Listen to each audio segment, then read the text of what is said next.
Antes de comenzar, te invito a que te suscribas a mi canal y actives la campanita.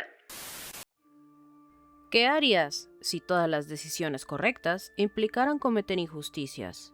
Sacrificar a unos para salvar a otros, permitir que una figura extranjera intervenga en la política interna de una nación, derrocar a un sistema opresivo y corrupto mediante la violencia, mantener una paz que implica conservar un régimen injusto y opresivo. La saga Fire Emblem data desde los tiempos de la Famicom en 1990 y aunque ha tenido sus altas y muy bajas, es un título que ha logrado mantenerse vigente, gozando de 17 títulos principales, 18 si contamos el que viene en camino, y varios spin-off. Y aunque la historia varía de título en título, a veces compartiendo el mismo universo y otras en tierras completamente ajenas, casi siempre va de una figura de un noble o varios, encontrando un grupo de aliados en su travesía que les ayudarán finalmente a derrotar al ejército o grupo maligno de turno. La división de buenos y malos es bastante clara y en ocasiones hasta caricaturesca, una lucha clásica del bien contra el mal. La primera vez en la que esta división de bien y mal dejó de ser tan clara fue en Fire Emblem Fates de 2015, en el que podíamos elegir entre dos facciones enfrentadas la una con la otra, donde no había un malvado de turno de forma aparente. Sin embargo, en este mismo título existe la ruta de revelaciones, donde, por una excusa de guión más bien mediocre e infantil, se nos revela que sí existe un enemigo realmente malvado al que hay que derrotar, todos juntos, y la línea entre bien y mal vuelve a ser clara como el agua. Para la entrega de Three Houses, según palabras de los propios Toshiyuki Kusakihara, director de Intelligent Systems, y Genki Yokota, director del juego junto a Nintendo, se inspiraron vagamente en Genealogy of the Holy War para ciertos aspectos narrativos, el salto de tiempo y la historia de tres amigos que por cosas de la vida dejan de serlo. En Three Houses nos encontramos con una situación tremendamente compleja, con 4 posibles resultados en los que nadie sale perfectamente parado ni 100% contento. Acá no se trata de ganar una guerra contra el mal, sino de decidir qué tipo de injusticias está dispuesto a aceptar y el peso moral que conlleva. Sobra decir que hablaré con spoilers sobre la trama, la historia de trasfondo del juego y los personajes a profundidad. Advertidos están.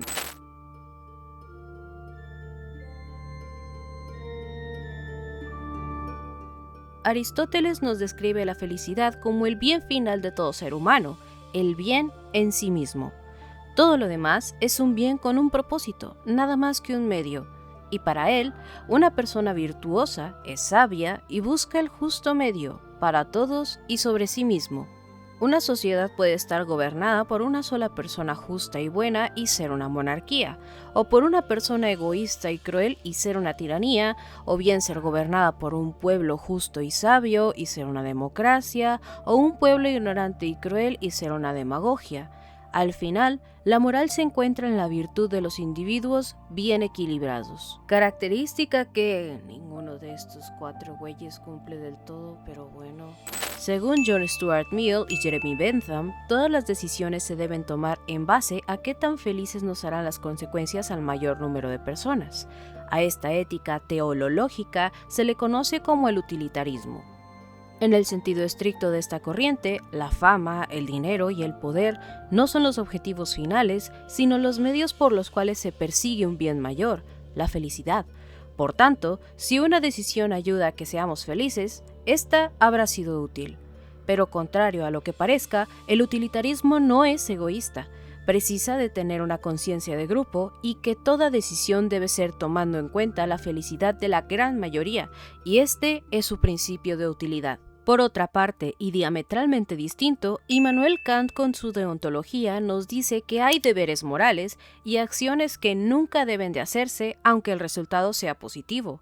Para él, el valor moral se encuentra en las intenciones antes que en cualquier otra cosa. Tenemos que amainar nuestros sentimientos, aunque esto no implica que no podamos tener emociones, miedo, amor, tristeza, ira. Pero lo que nos hace diferentes de simples animales es la capacidad de anteponer la moral racional y actuar por el puro deber. En Fire Emblem Three Houses, nuestras acciones como el avatar de Byleth, aunque se encuentran predefinidas en su gran mayoría, desde el comienzo que elegimos una de las casas nos vemos obligados a continuar una línea narrativa que nos hace ver un mismo conflicto de filosofías y moral desde distintos ángulos y cómo sus representantes principales actúan conforme a estos mismos. Y no implica que necesariamente Edelgard, Dimitri, Rea o Claude sean villanos de una historia mal contada, sino que, a final de cuentas, nos encontramos en el medio de una pelea de filosofías que volverá a los otros personajes los antagonistas de nuestro propio rumbo y en el que, en todos, la guía de Byleth marca la diferencia entre la victoria y la derrota, el exceso y la virtud. La historia la cuentan los vencedores. Pausa. Mientras estaba editando este video, me topé con este fabuloso video del canal Chase Keep, donde se explica todo el lore de Three Houses. Es bastante entretenido, se los recomiendo mucho. Véanlo. Y vuelvan. Por favor. Fodlan es un continente formado por 3 naciones principales, el Imperio de Adrestia, siendo el más longevo, el Sacro Reino de Fargus y la Alianza de Leicester. Estas 3 naciones, sin embargo, no son 100% autónomas, ya que, por encima de ellas, se encuentra la Iglesia de Seiros, una institución teocrática que influye en las leyes y el orden interno de cada una de estas naciones. Se podría hablar entonces de un sistema de protectorados a cargo de la Iglesia de Seiros, de la cual la máxima figura de autoridad es la arzobispa Rea, representante oficial de la diosa madre, Sothis. La historia oficial de Fodlan es narrada entonces desde el tintero de la Iglesia de Seiros, institución que fue creada a la par del Imperio de Adrestia, y conforme avanzamos más y más en el juego, vamos aprendiendo que dicha historia es en realidad la narrativa de mayor conveniencia para el control de la Iglesia sobre el continente. Sin embargo, los sucesos reales son los siguientes. Anterior a la fundación del Imperio de Adrestia, hace más de 1200 años, existían 2 naciones conviviendo en relativa armonía: los nabateanos, descendientes de la diosa Sothis, que se dice bajó desde el mar de estrellas, ubicado más allá de los cielos de Fodlan, y los agartianos, una nación profundamente orgullosa que se dedicaba a la investigación y creación tecnológica. Estos 2 pueblos, junto con los humanos, se encontraban bajo el cuidado de Sothis. Sin embargo, los agartianos aspiraban a un mayor poder. Eran arrogantes, imperialistas, y su sed de control los llevó a salirse del ala de cuidado de la diosa y confrontarla directamente. Así, Sothis, en una larga y desgastante guerra, terminó destruyendo su nación y obligándolos a huir a las profundidades del continente, donde terminaron formando a las serpientes de las tinieblas, heredando a su descendencia el odio hacia la diosa, sus hijos y todo aquel que estuviera de su lado, planeando por siglos y siglos su eventual venganza.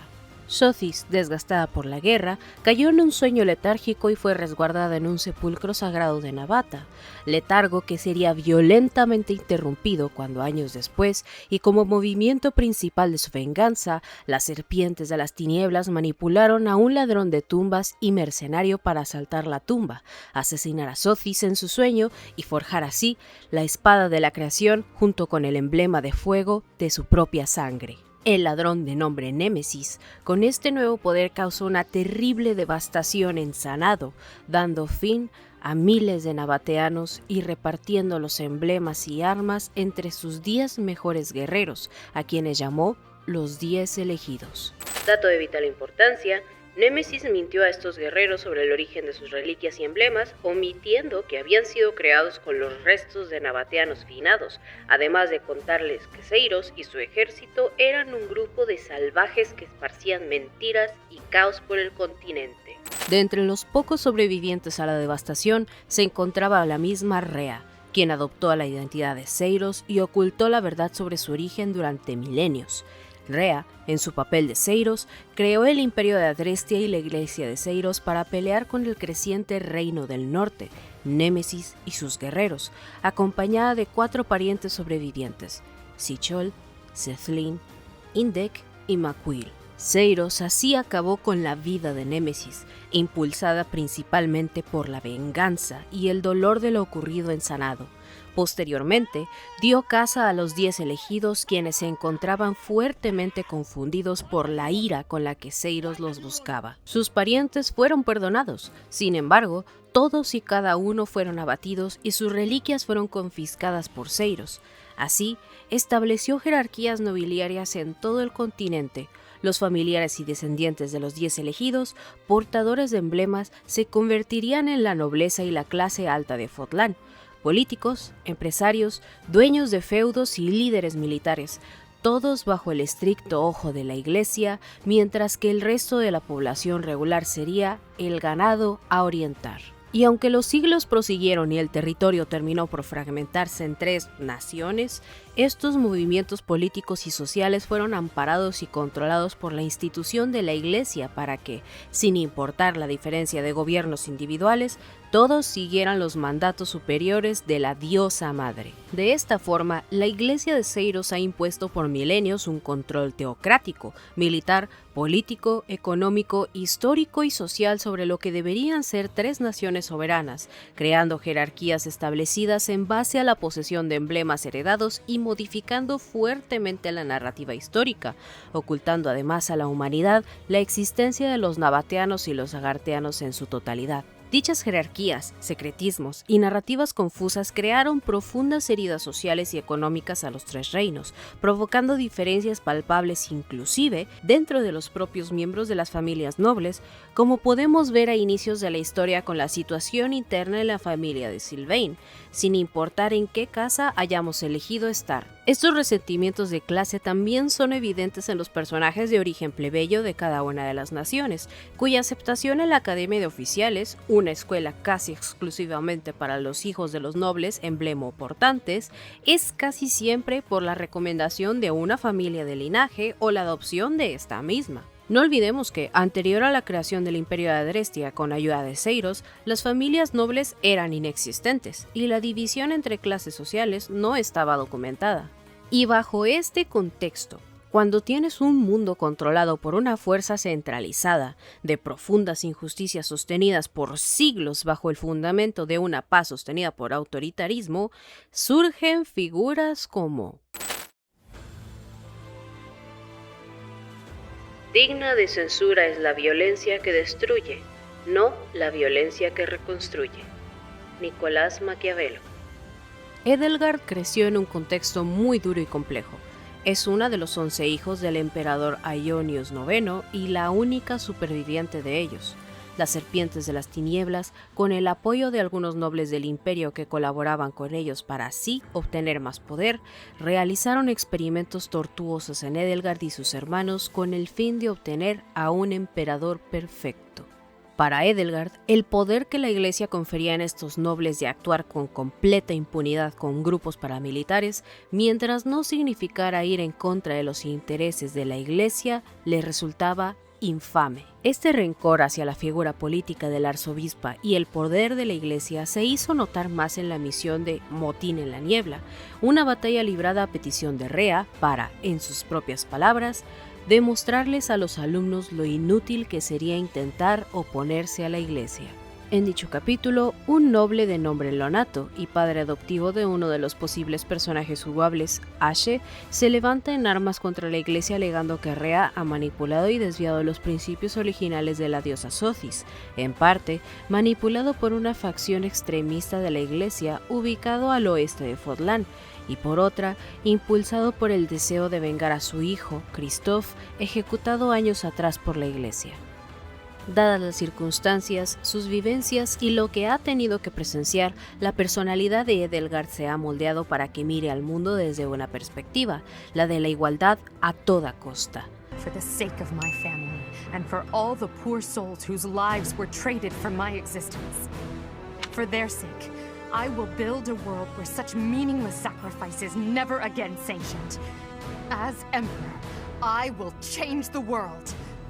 Entiende que las injusticias no se terminarán si no es por el uso de la fuerza y, de ser necesario, recurre inclusive al grupo que le torturó de infante, porque para ella, ellos no son más que la consecuencia de miles de años de un sistema roto e injusto que les permite actuar con total impunidad. Para Edelgard, su toma de decisiones gira en torno a lograr un objetivo que ella mira como un bien común: revolucionar al sistema iniciando una guerra en la que se ve a sí misma como la única que puede dar solución.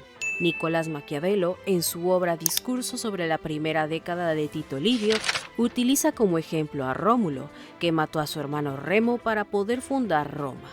El acto de acabar con un hermano es terrible en sí, pero el resultado, que fue la creación de un estado de orden y bueno para todos, es positivo, queda justificado por sus consecuencias. Conviene que, cuando el hecho le acuse, el resultado le excuse. Digna de censura es la violencia que destruye, no la violencia que reconstruye. Y con esta segunda frase abre una gran condicionante.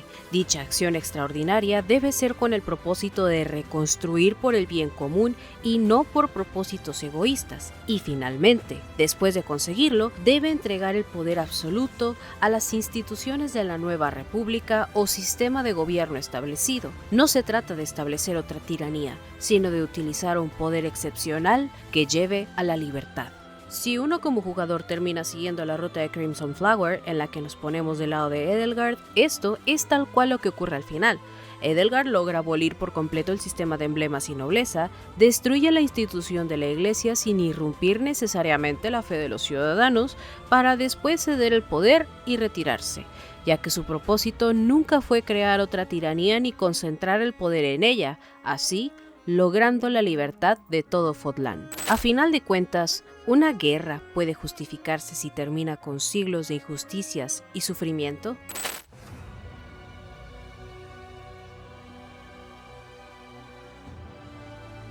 Rea presenció de primera mano el horror cometido por Némesis contra sus hermanos nabateanos, la muerte y usurpación del cuerpo de su madre, y padeció todo esto en relativa soledad, al quedar únicamente ella y 8 nabateanos más.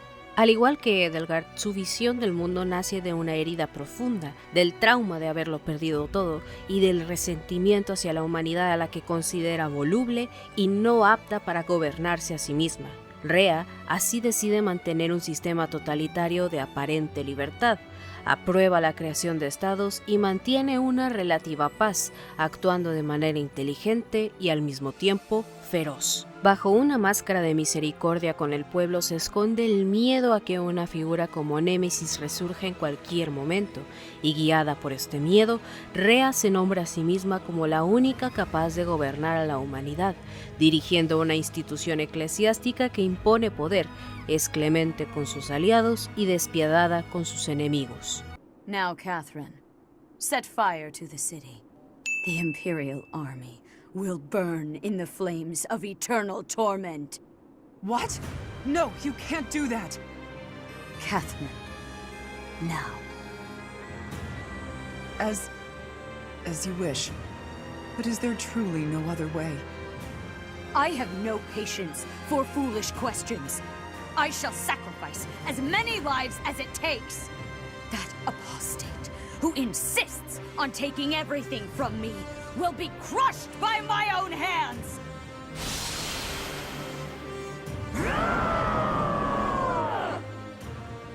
Si Edelgard pareciera que se leyó los discursos de Maquiavelo, Rea pareciera que tomó el príncipe como manual de instrucciones para mantener el orden de su gobierno. El príncipe debe tomar en cuenta a la hora de gobernar que los hombres son ingratos, volubles, falsos, cobardes y codiciosos, y que mientras los trates bien son todos tuyos, te ofrecen su sangre, sus bienes, su vida y sus hijos, pero en cuanto tengan la necesidad de hacerlo, te darán la espalda. No debe preocuparle al príncipe tener reputación de cruel con tal de mantener unidos y leales a sus súbditos, pues con poquísimos castigos ejemplares será más clemente que quienes, por excesiva clemencia, dejan proseguir los desórdenes. Un príncipe no tiene por qué poseer todas las cualidades de un hombre bueno, pero sí es del todo necesario que parezca poseerlas. Es más, me atrevo a decir que si las tuviera serían perjudiciales, mientras que si aparenta tenerlas, le son útiles. Un príncipe debe mostrar predilección por el talento y conceder honores a quienes sobresalen en un arte. Junto con eso, debe velar porque sus ciudadanos ejerzan en paz sus oficios, tanto en el comercio, agricultura o en cualquier otra actividad. Un príncipe debe recompensar a quienes están dispuestos a engrandecer a su ciudad. Siguiendo esta línea de pensamiento, Thomas Hobbes, que también se centra en la práctica, creía firmemente que los hombres no son sociales por naturaleza, son egoístas, individualistas y buscan aprovecharse de los demás. Hobbes así estableció lo que llamó las leyes de la naturaleza, que no eran más que un conjunto de principios morales y sociales para la convivencia humana, y para cerciorarse de que todos las cumplieran, debían subordinarse a un gobernante totalitario, un leviatán que tuviese injerencia en la opinión, la justicia, la aprobación o desaprobación de reglas e inclusive en la iglesia. De esta forma, la iglesia de Seiros se levanta sobre Fodlan como este leviatán durante más de 1000 años, asegurándose de la obediencia de sus 3 protectorados, utilizando a las casas nobles como extensión de su poder. Sin embargo, negar la relativa estabilidad social que Fodlan tuvo durante todos esos siglos sería necio. Crímenes terribles se cometieron, pero todos fuera del ojo público y sin crear caos alguno, más allá de las diferencias que ha habido a lo largo de la historia de las 3 naciones que se han resuelto también por mano propia de la Iglesia. Rea no decidió establecer un régimen autoritario centralista de la nada. Encontró en este sistema el alivio de la seguridad, de que una tragedia como la de Sanado no volvería a ocurrir. No confía en la naturaleza humana y llegó a la conclusión de que, sin una autoridad, aparecerá otro némesis, volverán las guerras y los humanos eventualmente utilizarían el poder para destruirse a sí mismos. Llegamos a la pregunta, ¿vale la pena sacrificar libertad por aparente estabilidad?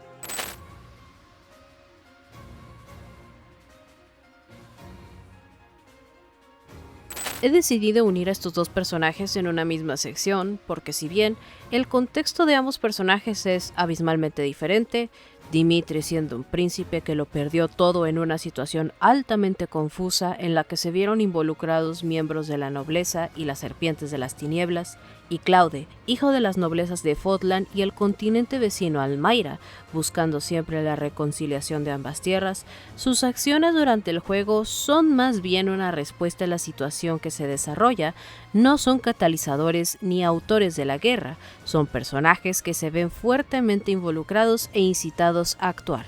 Dimitri es un personaje que ejemplifica muy bien a las filosofías aristotélicas y kantianas. Durante el desarrollo de los eventos catalizados por Edelgard, Dimitri pierde completamente el control y con ello una virtud fundamental descrita por Aristóteles, la mesura. El personaje que hasta el momento había mantenido la compostura y se había mostrado como una persona con un claro sentido de la justicia y la rectitud, quedó absorbido por la ira y el deseo de venganza. Asimismo, Dimitri cede por completo a los impulsos de sus emociones y olvida totalmente el significado de los deberes morales. El viaje de Dimitri en Luna Nil no es la conquista de Fodlan, ni siquiera terminar con la guerra empezada por Edelgard, sino la conquista de su propio ser, regresar al equilibrio de su propia mesura y con ello volverse un líder justo y virtuoso. Así, Dimitri recupera la paz en Fodlan unificándola bajo su reinado y gobernando como más le parece ético. Sin embargo, los problemas de fondo del continente siguen ahí, la diferencia de clases sociales, el sistema de emblemas y el constante acecho de las serpientes de las tinieblas permanece. Por otro lado, Claude es una persona pragmática, estratégica y diplomática, que esconde sus propias ambiciones y principios para actuar desde la cautela, pues sabe que muchos de estos retan al sistema imperante en Fodlan, pero a diferencia de Edelgard, fuertemente influenciada por sus vivencias personales traumáticas, Claude busca la verdad y la equidad desde una posición estratégica. John Rawls, en su Teoría de la Justicia, retoma los principios del contractualismo de que todos los humanos acordamos vivir en sociedad bajo normativas, pero imagina una posición original en la que las personas eligen las reglas de una sociedad tras un velo de ignorancia. Desconocen cuál será su riqueza, clase social, género, religión o talentos. Este procedimiento conduciría a principios imparciales que protegieran tanto las libertades básicas como una distribución justa de las oportunidades y las desigualdades económicas. Claude, al igual que Edelgard, sueña con una sociedad más justa, desde una perspectiva de apertura de fronteras donde ni el origen, el dinero o la ascendencia importasen para salir adelante. Comprende la importancia de la fe para la gente, pero desprecia la manipulación de la verdad.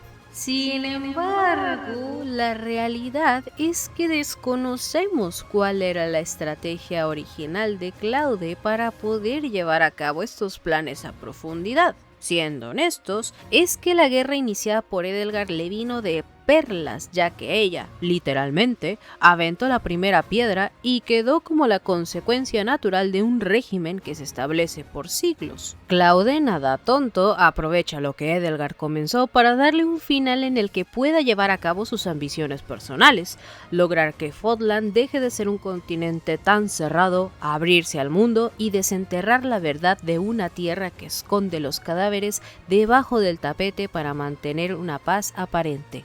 En la práctica, ¿qué tan dispuesto estaba Claude a empezar un cambio y bajo qué estrategia planeaba hacerlo? Enseñar no es transmitir conocimientos, sino crear las posibilidades para su propia construcción. Paulo Freire. Byleth actúa durante toda la partida como un amplificador. Según la ruta que hayamos escogido al inicio, definimos por completo el rumbo de los sucesos y llevamos al respectivo líder a la gloria, mientras que todos los demás caen en el fracaso. Byleth en sí no impone ninguna filosofía, sino que encamina y amplifica la ideología del líder. La misma persona produce 4 futuros radicalmente diferentes uno de los otros, ya que nunca deja de cumplir con su rol de maestro, aquel que guía, que despeja la niebla de ignorancia y dudas en sus alumnos. Les apoya independientemente del camino que decidieran tomar, pero siempre buscando que cada uno se vuelvan la mejor versión de sí mismos. Sería injusto decir que la responsabilidad entera del futuro de Fodlan recae en sus manos, pues de inicio desconocemos las intenciones de los líderes de cada casa.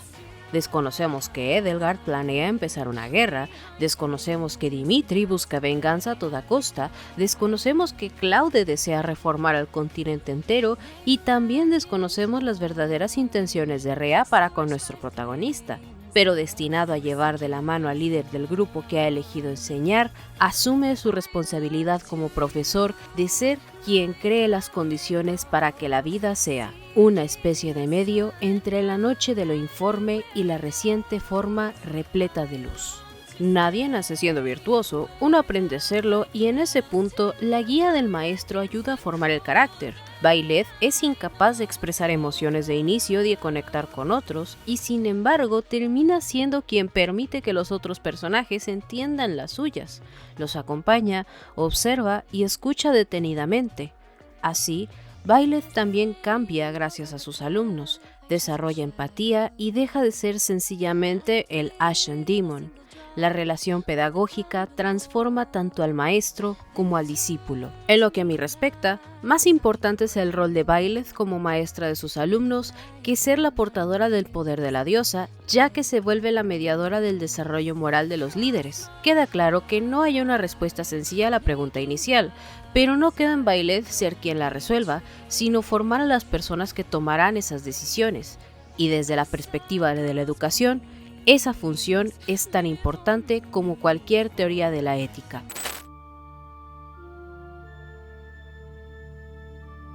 No hay una manera de adivinar el cambio que está a punto de ocurrir en este mundo, pero sí que se puede hacer lo mejor posible para guiar las acciones de nuestro coprotagonista. Dicho esto, en cada ruta hay cosas que se ganan y cosas que se pierden, ventajas y desventajas que implican siempre dejar personas insatisfechas, injusticias postergadas y diferencias remanentes. En Crimson Flower ganamos la revolución entera de un sistema milenario a costa de una guerra que termina con la aparente paz de siglos y, en propias palabras de Edelgard, la sangre le llega a los tobillos. En Azure Moon generamos la paz entre el nuevo reino y la iglesia a costa de sostener el mismo sistema de emblemas e injusticias sociales. En Verdant Wind, destapamos la verdad del continente y logramos abrir las fronteras, a cambio de una reforma limitada que sigue manteniendo diferencias sociales. Y en Silver Snow, unificamos el sistema de gobierno y generamos una continuidad, olvidándonos de toda transformación posible. ¿Y quién termina teniendo la razón? Todos pueden ser héroes o villanos dependiendo a quién estemos acompañando. Nadie de los líderes es intrínsecamente malvado, todos pelean para defender lo que creen correcto y dependiendo la casa que termines seleccionando, habrá valores que deberás estar dispuesto a sacrificar, dado que todos los caminos implican consecuencias. Fire Emblem Three Houses me parece un gran juego, es lo mejor y lo peor que le pudo pasar a la saga. Un juego con una increíble narrativa en la que no nos plantean un conflicto de bien contra mal de buenas a primeras, sino la pelea de sistemas éticos incompatibles y 4 rutas con una respuesta distinta a la pregunta de cómo se debe transformar una sociedad injusta. Y al mismo tiempo es lo peor que le pudo pasar a la saga, porque por lo visto estaba exigiendo demasiada comprensión lectora a su público. En fin, quizá ese sea el verdadero motivo por el que realicé este video ensayo. Me encuentro más que emocionada por la salida de Fortune's Wave, pero al ver cómo la gente volvía a discutir por quién tenía la razón en Three Houses, y si esto era una secuela, o si canonizaban cierta ruta, o si de verdad siempre estuvo mal. Patrick, can you shut the fuck up? En fin, esto fue un video muy largo, estoy cansada, tuve que investigar y estudiar mucho, pero de corazón espero que les haya gustado. Vayan a pelearse a la caja de comentarios y nos vemos en el siguiente video. Yo soy Yuni Martínez y me despido. Chao.